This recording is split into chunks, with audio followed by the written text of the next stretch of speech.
जेईमध्येच जानेवारी 2020मध्ये विचारलेला क्वेश्चन आहे हा. क्वेश्चन काय आहे,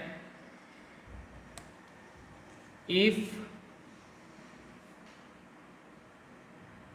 √2 sin alpha divided by √1 plus cos 2 alpha equal to 1/7 and square root of 1 minus cos 2 beta upon 2 equal to 1 upon √10, where alpha comma beta belongs to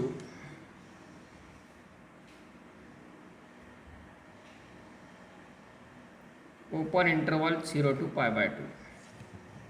म्हणजे alpha आणि beta first क्वाड्रंटमध्ये आहेत, याचा अर्थ सगळं पॉझिटिव्हच घ्यायचं आहे, निगेटिव्ह कुठली व्हॅल्यू घ्यायची नाही. आणि व्हॅल्यू फाइंड करायची आहे टॅन अल्फा प्लस 2 बीटा याची. न्यूमरिकल आन्सर टाईप क्वेश्चन आहे, त्यामुळे याला ऑप्शन्स नाही आहेत. न्यूमरिकल आन्सर टाईप जे काय आन्सर येईल ते आपल्याला आन्सर टाईप करायचं आहे, त्याला ऑप्शन्स नाही आहेत. आता इथे व्हॅल्यू फाइंड करायची आहे टॅन अल्फा प्लस 2 बीटाची. थोडंसं रिव्हर्स जाऊया. टॅन अल्फा प्लस 2 बीटा म्हणजे टॅन ए प्लस बीच्या फॉर्ममध्ये ते दिसत आहे. टॅन ए प्लस बीचा फॉर्म्युला काय,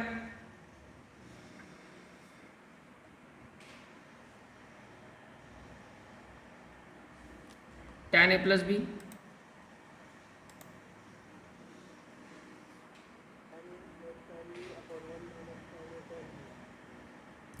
tan a plus tan b upon 1 minus tan a tan b. तो फॉर्म्युला जर इथे वापरला तर काय होईल, tan alpha plus tan 2 beta upon 1 minus tan alpha into tan 2 beta. याचा अर्थ आपल्याला टॅन अल्फाची व्हॅल्यू फाइंड करावी लागणार आहे सेपरेटली आणि टॅन 2 बीटाची व्हॅल्यू पण फाइंड करावी लागणार आहे. त्यासाठी हे दोन रिलेशन्स आपल्याला दिले आहेत, एक अल्फामधलं आणि एक बीटामधलं. यांचा आधी आता 1 बाय 1 आपण सिम्प्लिफिकेशन करू. फर्स्ट टर्म जी आहे √2 साइन अल्फा, यात आपण √2 तसाच ठेवू, sine alpha as it is, divided by डिनॉमिनेटरला रूटमध्ये टर्म आहे 1 प्लस कॉस 2 अल्फा. याचा फॉर्म्युला आहे आपल्याकडे डायरेक्ट.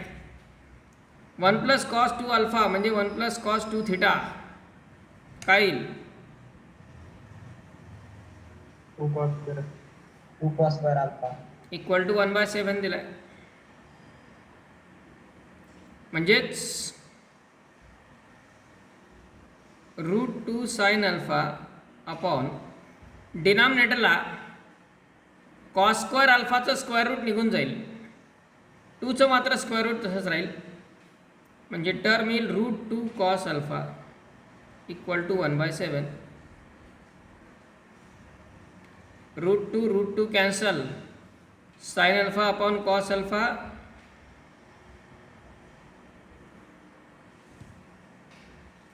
टॅन अल्फाची किंमत 1/7. आता राहिला टॅन 2 बीटा. या सेकंड टर्मला सिम्प्लिफाय करायचं आहे. यात square root of 1 minus cos 2 beta 2 sine square beta म्हणजे 2 sine square beta upon 2 equal to 1/√10. 2 cancel, square root cancel,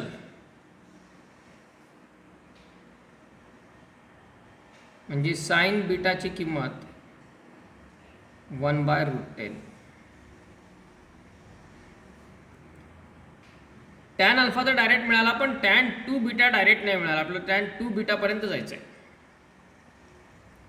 मग साइन बीटावरून कॉस बीटा फाइंड करता येईल आयडेंटिटी वापरून. आयडेंटिटी वापरा किंवा राईट अँगल ट्रायंगलवरून फाइंड करा, कसंही चालेल.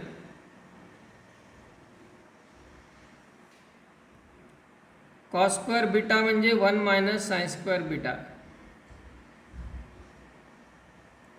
1/√10 चा स्क्वेअर म्हणजेच 1/10. क्रॉस मल्टिप्लाय करून सबट्रॅक्ट केला तर 9/10 म्हणजेच कॉस बीटा 3/√10. कॉस बीटा येईल 3/√10.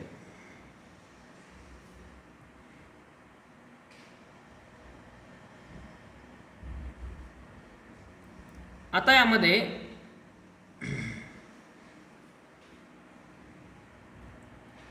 साइन बीटा कॉस बीटा दोन्ही अवेलेबल आहेत, त्यावरून टॅन बीटा मिळेल. टॅन बीटा म्हणजे sign beta upon cos beta. Sign beta किती? 1/√10. Cos beta 3/√10. √10 कॅन्सल म्हणजे टॅन बीटा आला 1/3. पण आपल्याला टॅन 2 बीटा पाहिजे. फक्त फॉर्म्युले माहिती असणं गरजेचं यात, बाकी काहीच नाही. टॅन 2 बीटा, त्याला tan 2 थिटाचा formula 2 tan theta upon 1 tan square. 2 tan theta upon 1 - tan square theta. त्यानुसार 2 × टॅन बीटा 1/3. 1 - 1/3 चा स्क्वेअर म्हणजे 1/9.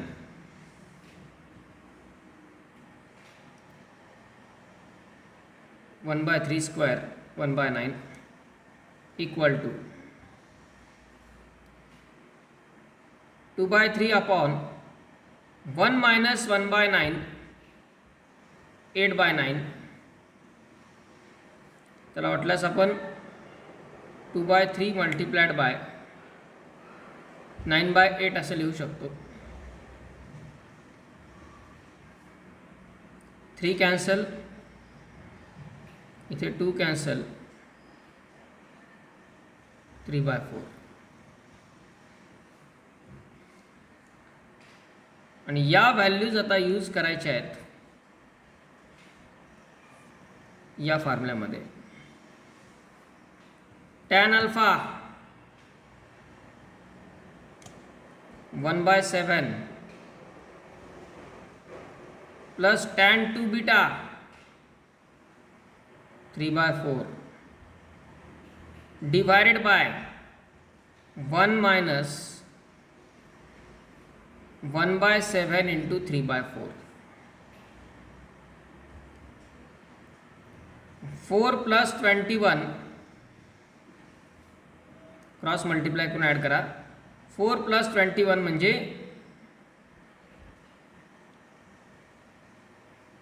25/28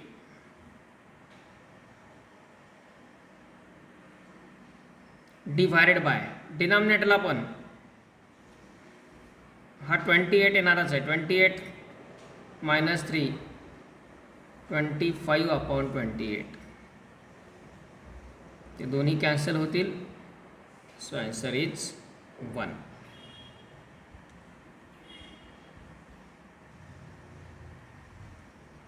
असेही काही क्वेश्चन असतात जेमधून की जे कॉम्प्लिकेटेड नसतात, सरळ मार्गी क्वेश्चन आहे. ॲक्च्युली फक्त आपला त्याचा ट्रॅक लक्षात यायला पाहिजे, यांना काय रिक्वायर्ड आहे, काय कसं तिथपर्यंत पोहोचता येऊ शकतं आणि फॉर्म्युले माहिती पाहिजेत no doubt. Take down this.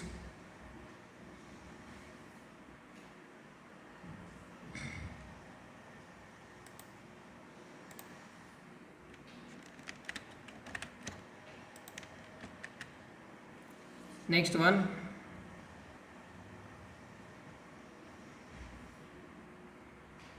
again the question from September 2020.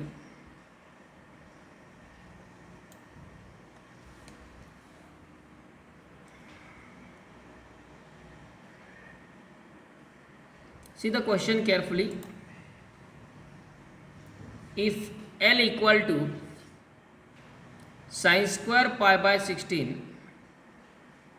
minus sin square pi by 8 and m equal to cos square pi by 16 minus sin square pi by 8. L आणि m या दोन व्हॅल्यू दिल्या आहेत. Then याला simplify करायचं आहे आणि ऑप्शनमधली कुठलं सिम्प्लिफिकेशन करेक्ट येतं आहे ते विचारलं आहे. त्याचं जर नीट आपण ऑब्झर्वेशन केलं तर दोन ऑप्शनमध्ये एलची व्हॅल्यू आहे फक्त, एमचं काहीच नाही आहे. आणि पुढच्या दोन ऑप्शनमध्ये फक्त एमची व्हॅल्यू आहे.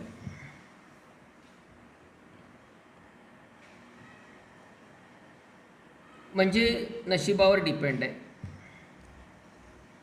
समजा आपण एल सिम्प्लिफाय केला करेक्टली परफेक्टली आणि या दोनपैकी आन्सर मिळून गेलं आपल्याला, सिंगल करेक्ट आन्सर टाईप असल्यामुळं या दोनपैकी आन्सर मिळून गेलं की काम संपलं. एमकडं पाहायची पण गरज नाही.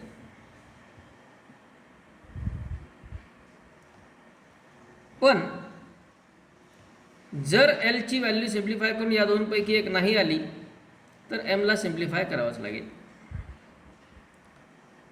थोडंसं लॉजिकल थिंकिंग जर विचारात घेतलं आपण की यामध्ये ॲक्च्युअली क्वेश्चन इज फ्रॉम जे लेवल.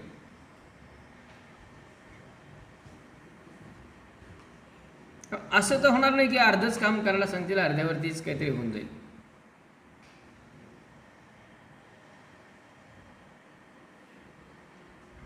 काय करता येईल बरं. एकटा एम जर विचारात घेतला तर तो सिम्प्लिफाय होतोय का, किंवा एकटा एम घेतला तो सिम्प्लिफाय होतोय का.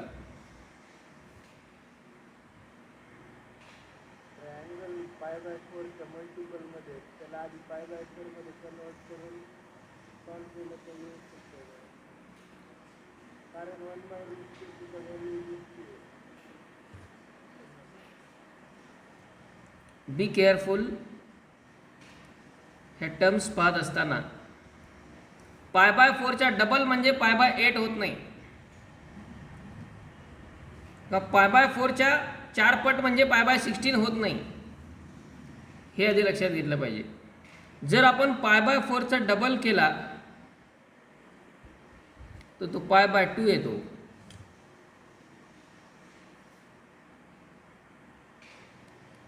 पाय बाय 4चा डबल केला तर पाय बाय 2 येतो. पाय बाय 4ला जर 4 टाइम्स मल्टिप्लाय केलं तर तो पाय येतो, पाय बाय 16 येत नाही. हां, पाय बाय 4चा हाफ म्हणलं तर पाय बाय 8 आहे. नो डाऊट ऑप्शन्समध्ये जर पाहिलं आपण तर √2 1 बाय √2 अशी टर्म दिसते सगळ्याच ऑप्शनमध्ये. त्यामुळे यांना पाय बाय 4चा रेफरन्स घ्यायचाच आहे, त्याला पाय बाय 4मध्ये कन्व्हर्जन होणारच आहे. पण समजा एकटा एल घेतला आपण सिम्प्लिफाय करायला तर ते होऊ शकेल का. कसं करणार पाय बाय 16ला कन्व्हर्ट पाय बाय 4मध्ये.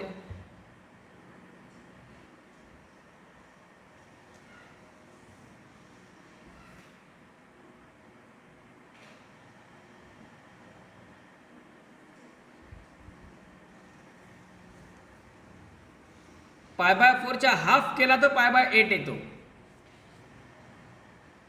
पाय बाय 8चा हाफ केला तर पाय बाय 16 येतो.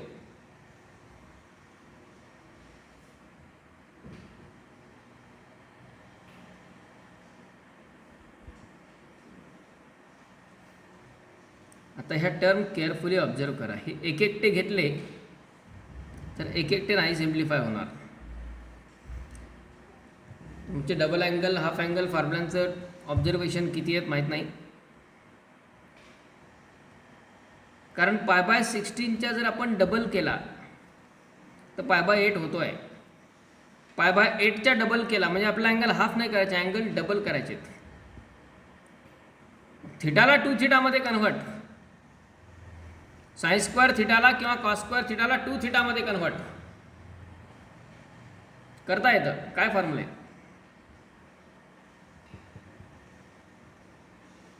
साइन स्क्वेअर थिटाला 2 थिटाच्या फॉर्ममध्ये काय लिहिता येतं?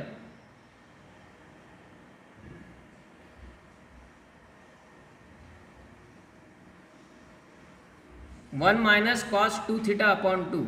बरोबर आहे. Sign square theta 1 minus cos 2 theta upon 2.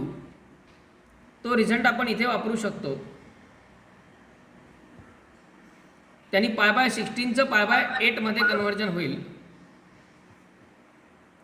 Similarly sine square π/8 त्यालाही आपण 1 मायनस कॉस 2 थिटा अपॉन 2 वापरला तर तो π/4 मध्ये कन्वर्ट होऊ शकतो.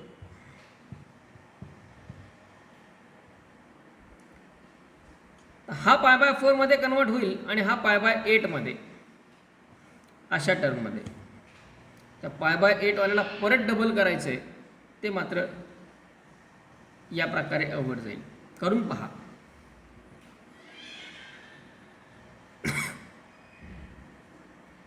म्हणजे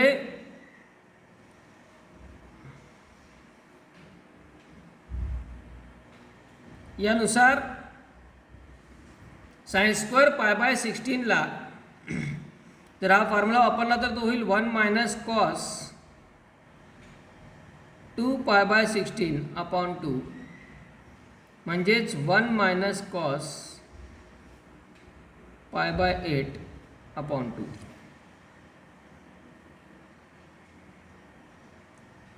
त्यालाच आपण 1/2 मायनस 2 सेपरेट घेतला, 1/2 कॉस π/8 असं लिहू शकतो. अशी टर्म मायनस 1/2 कॉस π/8 दिसणारी टर्म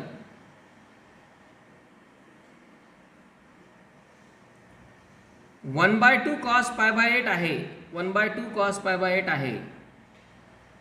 इथे 1/4 आहे, इथे 1/4 आहे.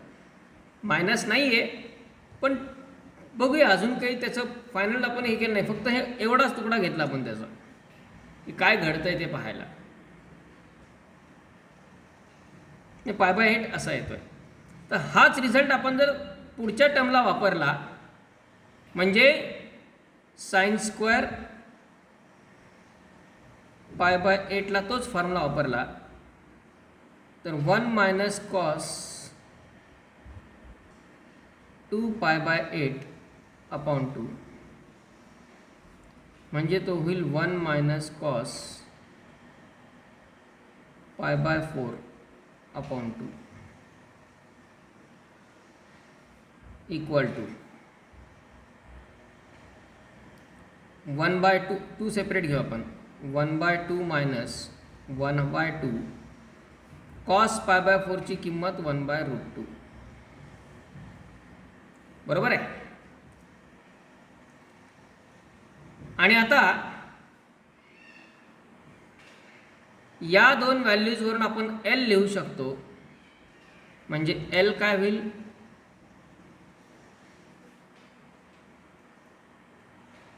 One by two minus 1/2 cos π/8.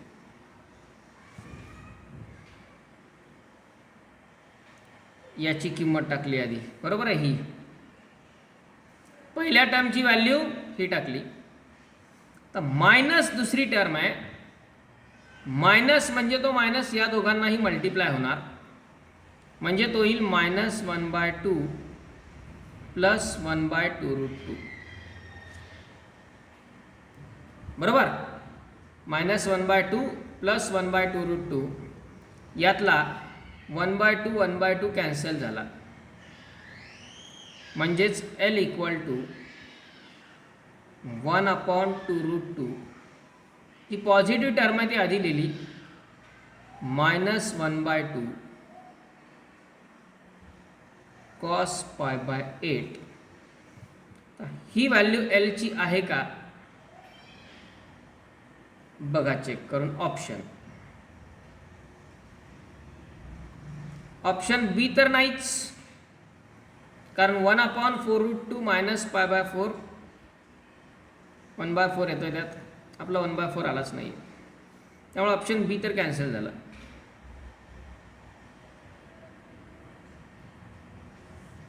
आता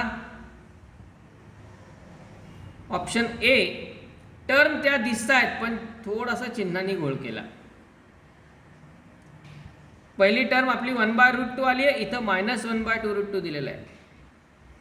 दुसरी टर्म आपली -1/2 cos π/8 आहे, इथे +1/2 cos π/8 आहे.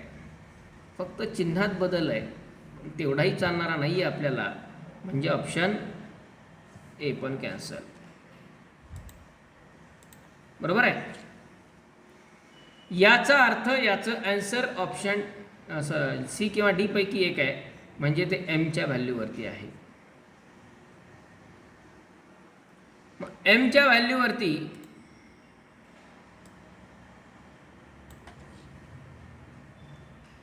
पुन्हा असंच वर्किंग करायचं.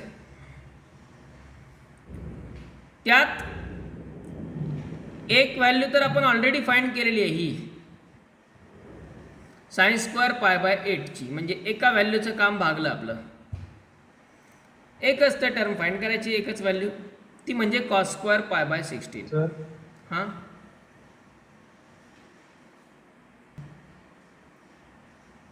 यामध्ये sin² π/8 ऑलरेडी आपण फाइंड केला आहे, cos² π/16 फाइंड करायचा आहे. असाच फॉर्म्युला त्यासाठी. sin² θ असतो 1 - cos 2θ/2. cos² θ काय?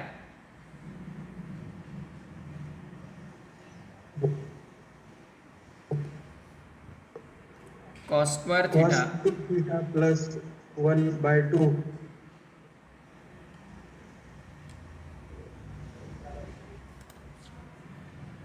cos² θ equal to 1 + cos 2θ/2. म्हणजेच cos² π/16 याची व्हॅल्यू 1 + cos 2π/16/2 8 येणार. फक्त बदल काय होणार आहे यात, फॉर्म्युल्यात जर मायनसच्या जागी फक्त प्लस आलेला आहे, प्लस आलेला आहे, प्लस आलेला आहे, तर इथे फक्त प्लस येईल, बाकी काही चेंज नाही. हे ऑब्झर्वेशन्स आपले पाहिजेत, म्हणजे खूप काही डबल वर्क करायला होतात असा प्रकार नाही आहे. हे पण केलेलं काम वाया जात नाही आपलं. म्हणजेच व्हॅल्यू काय येणार त्याची, 1/2 प्लस 1/2 cos π/8. आणि मग आता एम काय,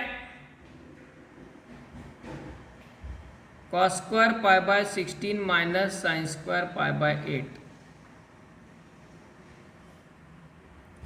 म्हणजेच 1/2 प्लस 1/2 cos π/8 मायनस sin² π/8. त्याची व्हॅल्यू काय आलेली आहे, 1/2 मायनस 1/2√2. चिन्ह बदलतील, म्हणजे तो होईल -1/2 प्लस 1/2√2. 1/2 1/2 कॅन्सल, म्हणजेच एम इक्वल टू आला 1/2√2 प्लस 1/2 cos π/8. आणि बघा हे ऑप्शन आहे का,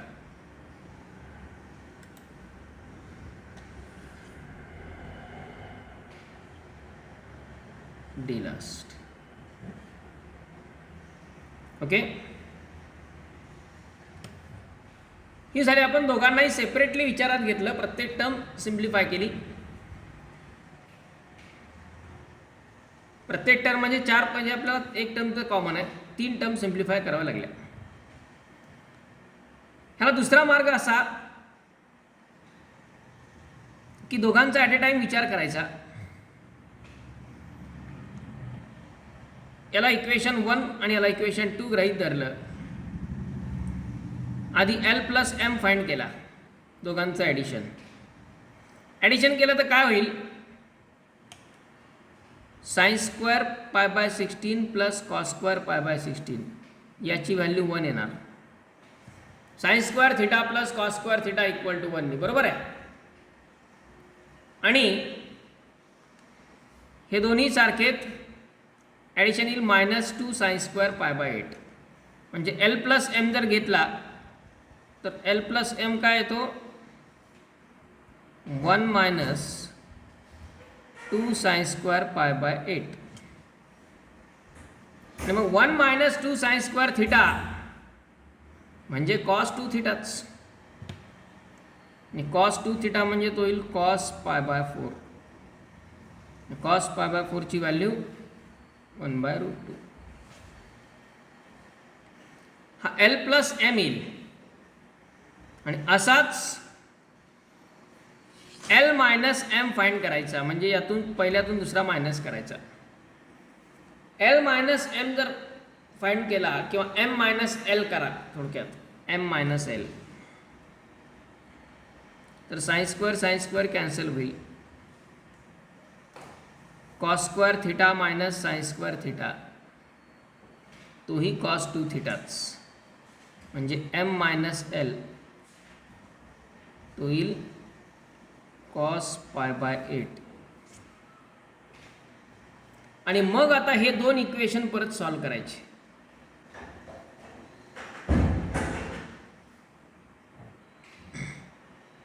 हे दोन सॉल्व करायचे म्हणजे याचं परत ॲडिशन करायचं. एल एल कॅन्सल, एमची व्हॅल्यू मिळेल. सबट्रॅक्शन करायचं, एम एम कॅन्सल होईल, एलची व्हॅल्यू मिळेल. या प्रकारेही सॉल्व करता येईल. Okay, take down this. Yes sir, completed. Next.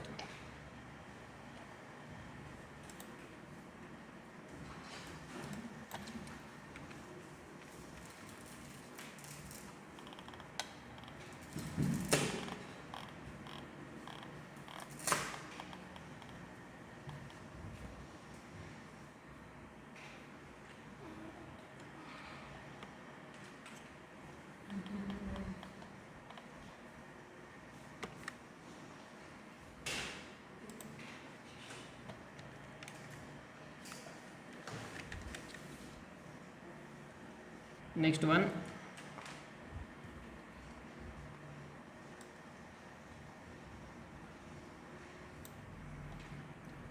the set of all possible values of theta in the interval 0 to pi, for which the points 1, 2 and sin theta, cos theta lie on the same side of the line x plus y equal to 1. Set of all possible values of theta.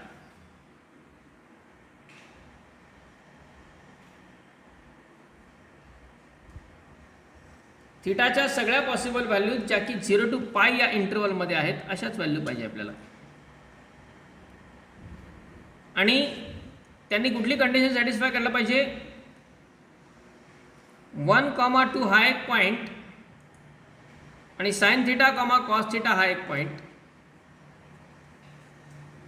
X plus y equal to 1 या लाईनच्या एकाच साईडला असायला पाहिजे.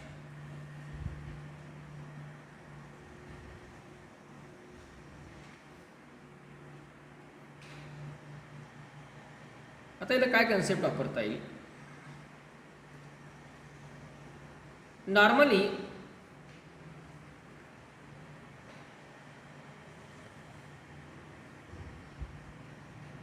कुठलाही curve असेल, कुठलंही function असेल, एखादा पॉईंट त्या कर्ववरती आहे, त्याच्या कुठल्या साईडला आहे, आतमध्ये आहे, बाहेर आहे, लेफ्ट साईडला आहे, राईट साईडला आहे, हे डिटरमाइन करण्यासाठी आपला तो पॉईंट त्यामध्ये सबस्टिट्यूट करावा लागतो. तो पॉईंट सबस्टिट्यूट केल्यानंतर समजा एखादं सर्कल आहे, मग एखादा पॉईंट सर्कलवरती जर असला तो सर्कलचं इक्वेशन सॅटिस्फाय करणार, नो डाऊट. मग समजा आपण तो पॉईंट सर्कलच्या इक्वेशनमध्ये टाकला आणि व्हॅल्यू 0 आली, याचा अर्थ तो पॉईंट सर्कलवरती आहे. पण व्हॅल्यू 0 नाही आली, ती व्हॅल्यू एक तर पॉझिटिव्ह येणार किंवा निगेटिव्ह येणार. पॉझिटिव्ह कधी आणि निगेटिव्ह कधी? जर तो पॉईंट सर्कलच्या बाहेर असला तर व्हॅल्यू पॉझिटिव्ह येणार, जर तो पॉईंट त्याच्या इनसाइड असला तर व्हॅल्यू निगेटिव्ह येणार. हे जसं सर्कलसाठी आहे तसं स्ट्रेट लाईनसाठी पण. ही समजा स्ट्रेट लाईन आहे, या लाईनच्या लेफ्ट साईडला आणि राईट साईडला लिनियर प्रोग्रामिंगच्या कन्सेप्टनुसार आपला माहीत आहे, लेफ्ट साईड डाऊनवर्ड म्हणजे डिक्रीजिंगची साईड आणि राईट साईड अपवर्ड म्हणजे इन्क्रीजिंगची साईड. राईट साईड अपवर्ड म्हणजे राईट साईड आणि अपवर्ड या दोन्ही डायरेक्शन इन्क्रीजिंगच्या आहेत. लेफ्ट साईड आणि डाऊनवर्ड या दोन्ही डायरेक्शन डिक्रीजिंगच्या आहेत. त्यात आपण लिनियर इनइक्वॅलिटीज वापरतो, बरोबर आहे. तसं आता जेव्हा हा जो क्वेश्चनचा टाईप आहे तो जेईमध्ये खूप फ्रिक्वेंटली विचारला जातो आणि खूप सोपा टाईप आहे, त्याला फक्त आपल्याला एक कंडिशन माहिती पाहिजे. इन जनरल इथे स्ट्रेट लाईन म्हटलंय, त्याऐवजी एखादा कर्व पण असू शकतो. एखादा पॉईंट त्या कर्वच्या एकाच साईडला असेल तर काय आणि दोन अपोजिट साईडला असेल तर काय, असे दोन प्रकारचे क्वेश्चन यामध्ये असतात. कंडिशन्स कशा आहेत? समजा एखादं फंक्शन आहे F of x,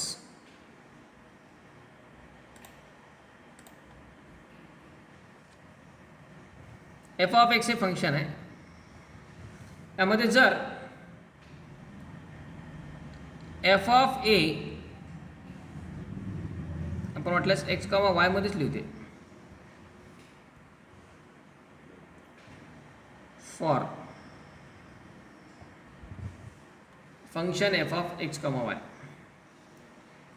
any point किंवा points a comma b and c comma d lies on number 1 same side. आता हे फक्त स्ट्रेट लाईनसाठीच नाही, कोणत्याही कर्वसाठी आहे. सेम साईड एकाच साईडला असतील इफ कधी f of a comma b multiplied by f of c comma d is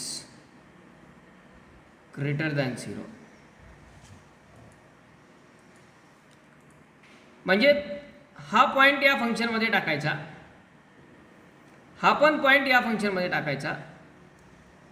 दोन्ही पॉईंट जर एका साईडला असतील तर त्या दोन्ही व्हॅल्यूचा प्रॉडक्ट पॉझिटिव्ह यायला पाहिजे. म्हणजे हा पॉईंट टाकला व्हॅल्यू पॉझिटिव्ह आली, हा पॉईंट टाकला व्हॅल्यू पॉझिटिव्ह आली. इथे ती इनइक्वॅलिटीच्या बऱ्याच कन्सेप्ट कंबाईन करून हा रिझल्ट तयार केलेला आहे. त्याला तुम्हाला इनइक्वॅलिटीचे टर्म्स कंडिशन्स माहिती असतील की इनसाईडसाठी निगेटिव्ह, आउटसाईडसाठी पॉझिटिव्ह. मग दोन्ही पॉईंट इनसाईड आहेत, समजा दोन्ही पॉईंट इनसाईड आहेत म्हणजे ते सेम साईडला आहेत, म्हणजे याच्यासाठी व्हॅल्यू निगेटिव्ह येणार, याच्यासाठी व्हॅल्यू निगेटिव्ह येणार, पण प्रॉडक्ट मात्र मायनस इंटू मायनस प्लस होणार. समजा दोन्ही पॉईंट आउटसाईड आहेत सर्कलच्या, हा पण सर्कलच्या बाहेर आहे, हा पण सर्कलच्या बाहेर आहे. म्हणजे याच्यासाठी व्हॅल्यू पॉझिटिव्ह येणार, याच्यासाठी पण पॉझिटिव्ह येणार. पॉझिटिव्ह इंटू पॉझिटिव्ह म्हणजेच ग्रेटर दॅन 0. पण अपोजिट साईडला काय होणार?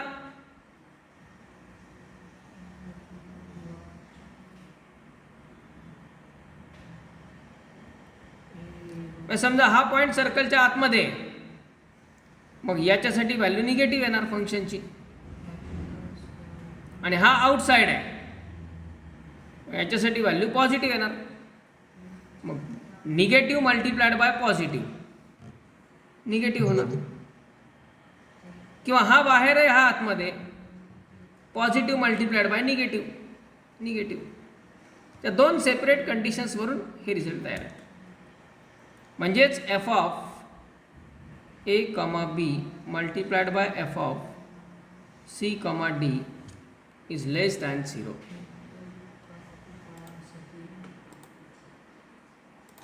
म्हणजे जर दोन्ही पॉईंट एका साईडला असतील, ते पॉईंट फंक्शनमध्ये टाकायचे, येणाऱ्या व्हॅल्यूचा प्रोडक्ट पॉझिटिव्ह पाहिजे. आणि दोन्ही पॉईंट जर अपोजिट साईडला पाहिजे असतील, आता या क्वेश्चनमध्ये सेम साईड म्हटलं आहे, पण असंही क्वेश्चन आहेत की ज्याच्यामध्ये अपोजिट साईड विचारलं गेलेलं आहे. ह्या कंडिशन्स महत्त्वाच्या आहेत. याचा यूज कसा आहे? फर्स्ट ऑफ ऑल, हे जे लाईनचं इक्वेशन दिलं आहे x plus y equal to 1, तो 1 लेफ्ट साईडला घ्यायचा आधी, आणि त्याला आपण फंक्शन गृहीत धरणार f of x comma y equal to काय येईल? X plus y minus 1. आता याच्यामध्ये पहिला पॉईंट आपण टाकणार एफ ऑफ 1 कॉमा 2. एक्सची व्हॅल्यू 1, वायची व्हॅल्यू 2 जर टाकली तर काय येईल? 2. बरोबर. आणि दुसरा point f of sine theta comma cos theta, तो काय येईल?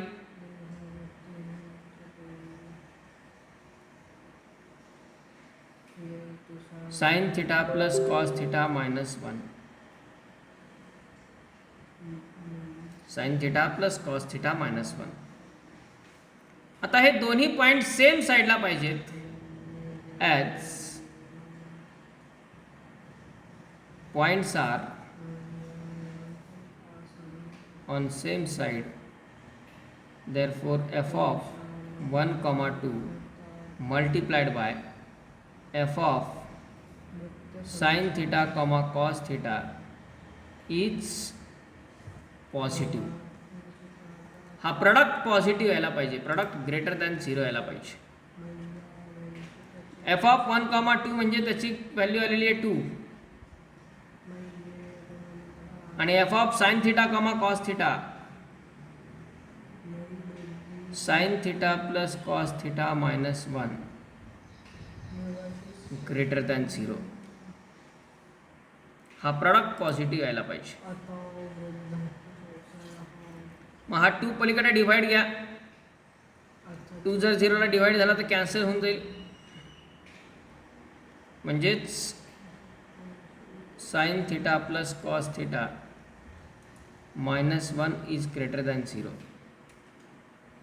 म्हणजेच आपण म्हणू शकतो sign theta plus cos theta is greater than 1.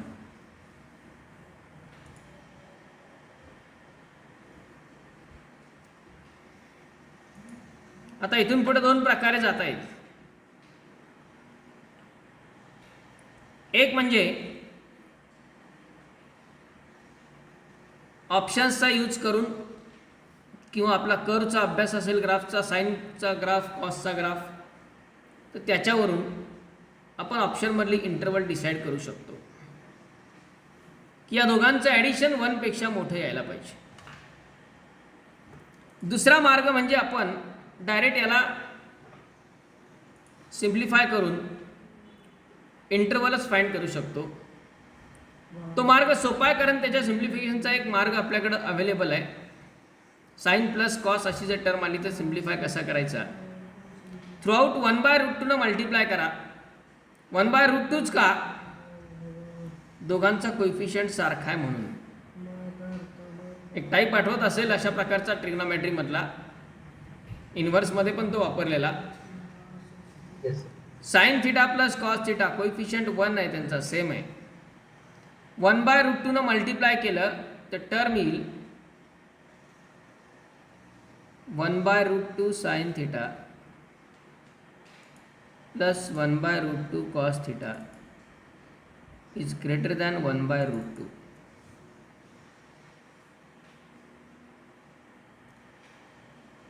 एका 1/√2 ला साइन π/4 लिहा, एका 1/√2 ला कॉस π/4 लिहा. कुठे काय लिहायचं ते महत्वाचं. समजा या 1/√2 ला आपण कॉस π/4 लिहिलं तर टर्म येईल sine theta into cos π/4 plus cos theta into sine π/4 that is greater than 1/√2. Sine a cos b plus cos a sine b या फॉर्ममध्ये आणण्यासाठी हे करावं लागतं. म्हणजे ही टर्म आली की आपल्या लक्षात यायला पाहिजे की असलं काहीतरी तयार होत आहे. हे ऑब्झर्वेशन प्रॅक्टिस गरजेची आहे. Sine a cos b plus cos a sine b, काय formula? Sine a plus b म्हणजे sine theta plus π/4 is greater than 1/√2. Sine theta plus π/4 is greater than 1/√2. आता यासाठी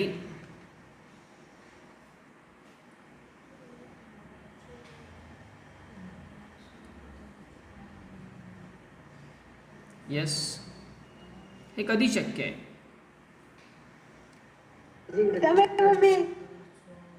साइन फंक्शनचा ग्राफ कसा आहे बघा.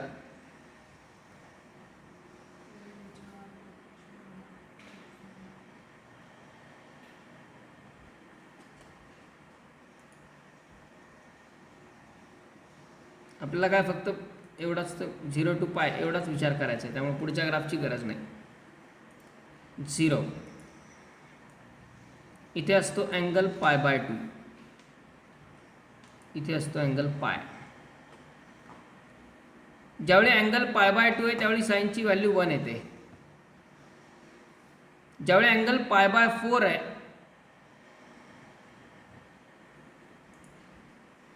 त्यावेळी 1/√2 येते. बरोबर आहे. समजा आपण इथे गृहीत धरू π/4.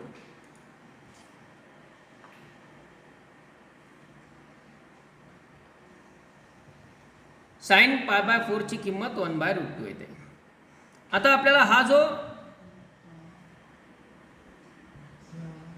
लेफ्ट साइडचा पूर्ण पार्ट आहे तो 1/√2 पेक्षा मोठा पाहिजे.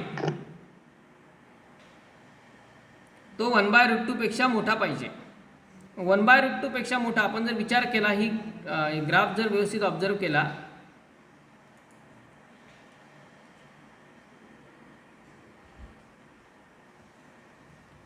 तर इथून इथपर्यंत ज्या व्हॅल्यूज आहेत त्या 1/√2 पेक्षा लहान आहेत. कारण इथं येणार 1/√2 बरोबर या ठिकाणी. मग इथून इथपर्यंतचा जो भाग आहे, इथून इथपर्यंतच्या अँगलला हे 1/√2 पेक्षा लहान झाले. व्हॅल्यू जसजशी वरती जाईल ग्राफ व्हॅल्यू वाढत जाणार आहे. आणि इथं एक अँगल येतो 3π/4 म्हणजे 135 सेकंड क्वाड्रंट मधला, त्याच्यासाठी पण व्हॅल्यू 1/√2च येते. ही 1/√2 ची लाईन झाली आणि अँगल झाला तिथे 3π/4 बरोबर आहे. तर इथून इथपर्यंत जर आपण विचार केला तर 1/√2 पेक्षा कमी कमी व्हॅल्यू होत चालली आहे. बरोबर आहे. साइन फंक्शन या पहिल्या ब्लॅक पोर्शनमध्ये इन्क्रीजिंग आहे. साईन थिटाची व्हॅल्यू 0 पासून 1/√2 पर्यंत वाढत चालली आहे. पण याचा अर्थ इथून इथपर्यंत साईनची व्हॅल्यू 1/√2 पेक्षा लहान आहे आणि इथून इथपर्यंत परत तो 1/√2 पेक्षा कमी कमी होत चालला आहे. म्हणजेच ही व्हॅल्यू 1/√2 पेक्षा मोठी कुठून कुठपर्यंत असणार तर π/4 पासून 3π/4 पर्यंत. π/4 पासून 3π/4 पर्यंत जी व्हॅल्यू आहे ती 1/√2 पेक्षा मोठी असेल. पण याचा अर्थ आन्सर हे नाही आहे, लक्षात घ्या. साइन हा पूर्ण ब्रॅकेट म्हणजे थिटा, हा पूर्ण ब्रॅकेट म्हणजे थिटा. साइन थिटाची व्हॅल्यू 1/√2 पेक्षा मोठी यायची असेल तर या ब्रॅकेटची व्हॅल्यू एवढी पाहिजे, म्हणजे π/4 to 3π/4. बरोबर आहे. म्हणजे आपण म्हणू शकतो theta plus π/4 belongs to π/4 to 3π/4. Theta plus π/4 जो आहे तो या इंटरवलमध्ये पाहिजे. पण आपल्याला इंटरवल तर थिटाची काढायची आहे. मग π/4 इथनं कमी करा, मग इथनं कमी करा आणि इथनं पण कमी करा. म्हणजे काय येईल, इम्प्लाइज थिटा बिलॉंग्स टू, पहिल्या टर्ममधून π/4 मायनस केला तर 0 येईल आणि 3π/4 मधून π/4 मायनस म्हणजे 135 मधून 45 मायनस केला तर काय येणार π/2. This is the correct answer.